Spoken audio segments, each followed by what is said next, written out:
Hello and welcome to Hear These Words, a podcast and video series from Good Shepherd Episcopal Church in Twelfth, Florida. I'm Sanford Groff. And I'm Jim Cook. And every week on the podcast, we take a look at the readings assigned to us for the upcoming Sunday by the Revised Common Lectionary. We are on Proper 15a for August, what is it going to be, 16th, 18th? 16th, something like that. 16th, I think. 16th. And the words we hear from track 1 are Matthew 15, 21 through 28, Genesis 45, 1 through 15, continuing with the Joseph story, Psalm 133, and Romans 11, 1 through 2a, and 29 through 32. Psalm 133 is the motto of the University of the South at Sewanee. Oh. Ecce quam bonum. Okay. Is how it starts. And Yep. it is, yes, it's a very good, how good and pleasant it is when brethren gather together in unity. Love that. Yeah, That's a good it's one. it's on my ring, actually. Is My it? little signet ring that I'm wearing. Yeah, it's the Sewanee seal. Very nice. Yeah, it's great. That's good. It's the one psalm I remember. I mean, other than you remember probably a lot of Psalms. yeah. I mean, 23, 121. 121. I've Yeah, preached on right. 121 many times. Even Psalm 22 maybe. But anyway, yeah. For Good Friday or Maundy, Thursday there.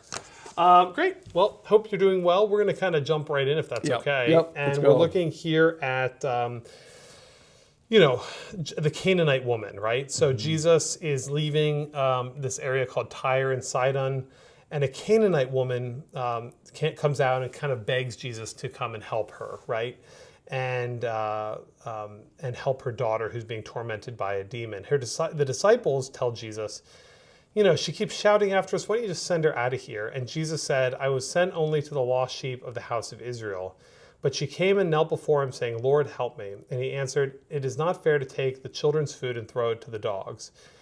She said, yes, Lord, yet even the dogs eat the crumbs that fall from their master's table. And then Jesus answered her, woman, great is your faith. Let it be done for you as you wish. And her daughter was healed instantly.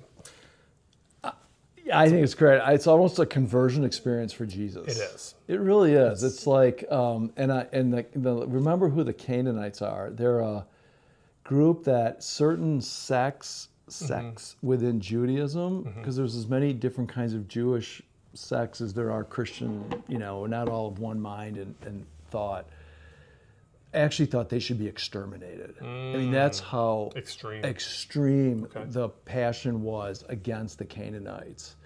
So the drama here is dramatic, and even more dramatic if you lived in that era, Right. of what happens here. And so why Jesus talks to her the way he does is shocking for us, but not necessarily, it would be the expectation of the disciples that he would be that way. Yes. Yeah. That was kind of normal for them. Normal. Yeah. And expected. Yeah. Right. Yeah. And the fact that he kind of does that, right? He basically says, kind of get out of here. At one, it is not fair to take the children's food and throw it to the dogs. Yeah, she was ritually unclean. Right. She was a heretic. She was everything that was opposed to what it was to be truly Jewish. And that is not good, because it was already a big divide, right? Between Jews and Gentiles back in the day. So it's pretty dramatic, and Jesus, keeps saying, "No, I'm here. I'm really here to reach you, the Jewish, my own people, the lost sheep of Israel, right? Yeah, I mean, I'm not here for the Gentiles, right? So it's."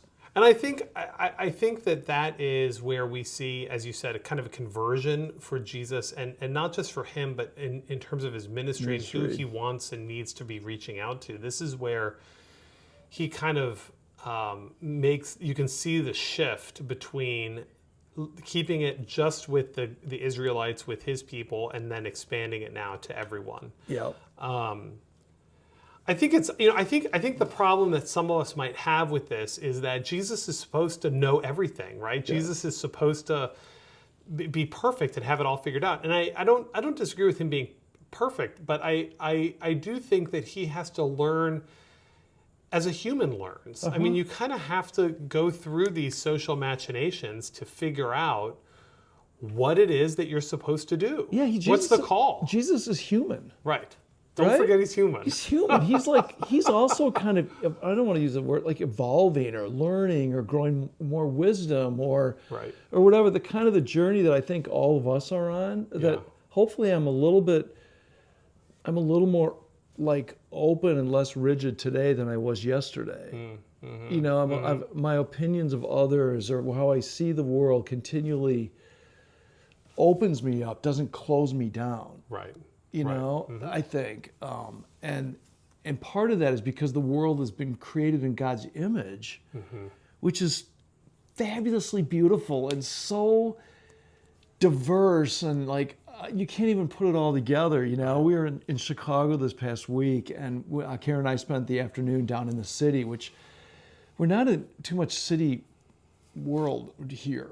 Right. And man, when we were down on Michigan Avenue and down on the lakefront, and you're just with everybody who's just having a great time. And I mean, there was everybody from every language and culture and religion just enjoying a beautiful afternoon. Right. And Karen and I got kind of, you know me, I get even talking about it, I kind of weepy in my eyes, because why can we not embrace that in a way that shows the magnitude of God's grace and beauty in this world, right, rather than feeling we all have to run into our own little silos and like, because you're not like me, you're bad, right, or you're not as good as I am, and God doesn't love you. It just makes me feel sad, you know, and why I miss many times living in the city, right, the way we used to, because I'm reminded of that, right, in a way, kind of right?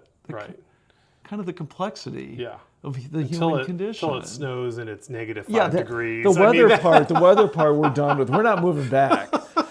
Trust me. They were like, the folks we were with, my in-laws were like complaining about how humid it was, and we're like, this is humid? Right. We were like, a this is a beautiful beautiful day. morning, Right, you know? right. That's great. Well, I do think it is an ongoing challenge for us.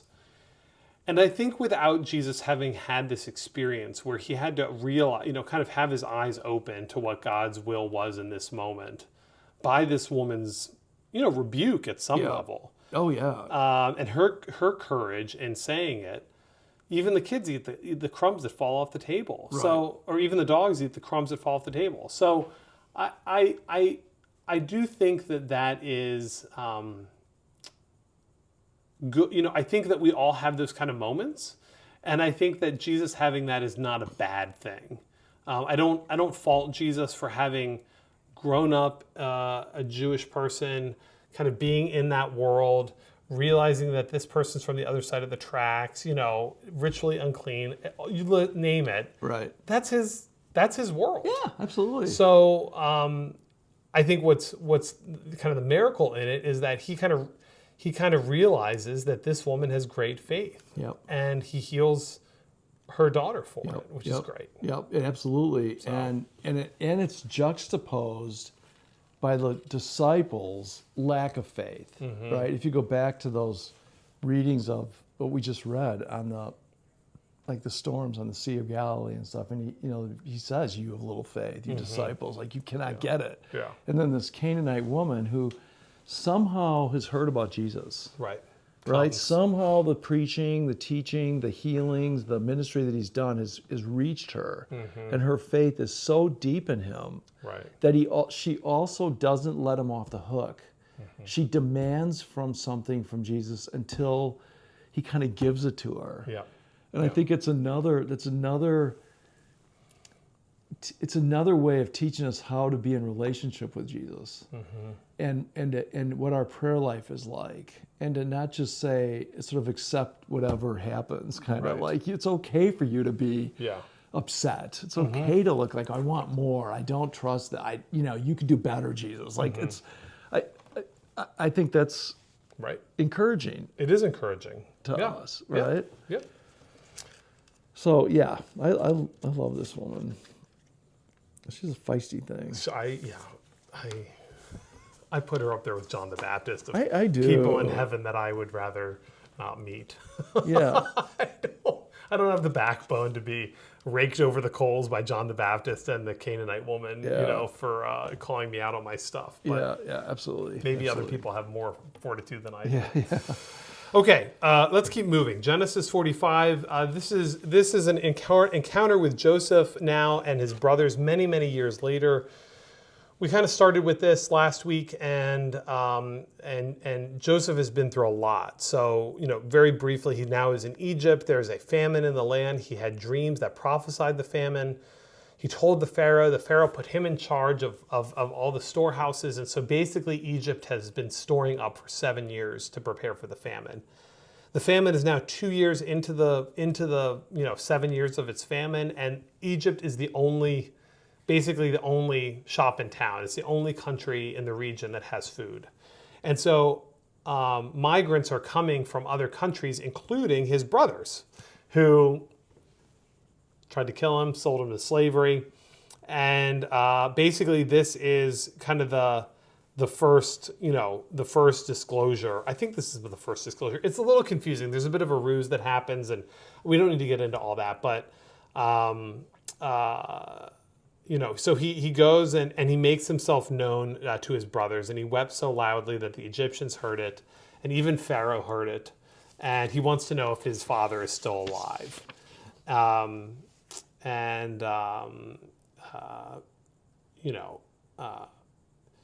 And he basically says, God has sent me before you to preserve life.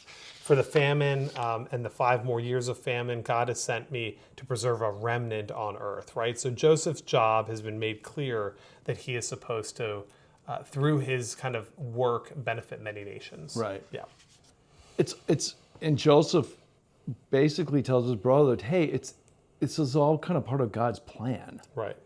That this is what was kind of supposed to happen, so that you were just sort of part of that plan. And what happened is how God has gotten us to this point. Mm-hmm.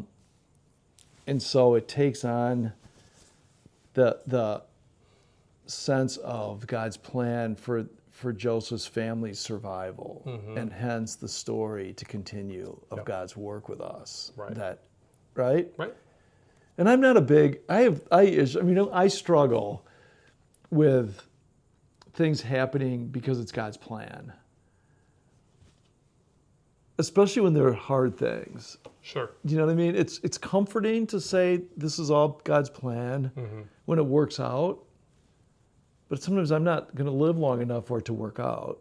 Correct. Or the suffering is so great, I can't imagine that this is God's plan. Right. You know what I mean? For Yes. somebody to get sick and die, or I think we have to be careful about how we use that one strand of theology to explain life. And I think that there may be times when this is so much like sort of part of God's plan for you, Right. he knows that this is good, it could happen, or that you could choose to do this. Yeah. The brothers could have chosen not to put them in Joseph, right? Right. And then what would have happened to God's plan, right? Right. And what happens to our own self-will and our freedom of choice Right. when you use that overarching thing, it's Yeah. all God's plan to have this happen. You know what I mean? Right. But on the other hand, everything is under God's care. So there is God's plan. There is a plan for us to be at one with God, Yes. and for us to find life with God. Right. I think that's the plan for all of humankind. Right. Well, I think I think it is akin to how a parent looks at their child, and they have a plan for their child, and the child is, well, we want you to go to college. They don't necessarily. I mean, maybe you needed your kids to go to Wisconsin or something like Yes. this, but most people. Why wouldn't you want to go to Wisconsin? But it's not. It's hey, go to college, get a decent job. Be a productive member of society, be a good person. Right. That's the plan. For I think most. I don't know. Maybe parents are more specific than that, and I think God is similar. Yeah. That God is calling us into a relationship of love with God and with one another. Yeah. How all that works out is really, remember, human freedom is in the mix. Yeah. So we're still free Right. in the midst of God's plan. Right. And I think what we see in the Old Testament especially is God constantly adapting to human freedom. Yes. And the kind of unpredictability of these human movements Yes. away from God's plan. Yeah. So the two theological words I would use to kind of distinguish are determinism, which is that God determines what was going to happen. I'm not a determinist. I doubt you're a determinist. Right. Meaning that we don't really think that God is like a chess player who moves chess pieces. I prefer to think of it as divine inspiration. God divinely inspires a plan. Look at Joseph. Yeah. Joseph has these dreams. Joseph has to articulate the dreams. He has to tell, he tells Pharaoh. He has to then go and save up the storehouses. There's a lot of agency and freedom that Joseph still has to fulfill God's kind of inspired plan. And the brothers also have agency in how they're Yes. going to listen to their younger brother interpret their dreams. They could have just like blown him off and like, oh, forget about it. You know what I mean? Right. But instead they internalized it and they started being jealous of him and they didn't like what he was saying. Right? I mean, And so I think the hard part is we're trying to hear God's voice in our own lives, inspire this divine inspiration. And that voice is always going to tell us that we actually have to do something. Yeah. It's never going to be, oh, it's all done. Right. You're good. Don't worry. It's always I finally arrived. It's always kind of a walk with me in faith, right? And that's, I don't know. I think that's kind of, I think that's helpful. but I also think it's hard. It's very hard. We're kind of out of time. Yeah, we are. I'm sorry. That's okay. Today's a It's a short busy day. day, And Romans 11 is very, very short, and it's just a couple of verses. So we'll take a look at that on Sunday. And then you can see why the psalm, right? Like and Psalm that we may all live 133. together in unity. We may all live right? together It's kind in of the unity. summary That's of great. the entire morning. So thank you. I'm sorry to cut it short. That's okay. We're Thank done. you It's our gift to you at late August. We're looking forward to the viewership numbers going way up on this short gift. We hope you've enjoyed being with us. We look forward to having you on Sunday, whether in person or online, however you want to join us. And now we hope you feel a little more prepared to hear these words. We'll see you soon.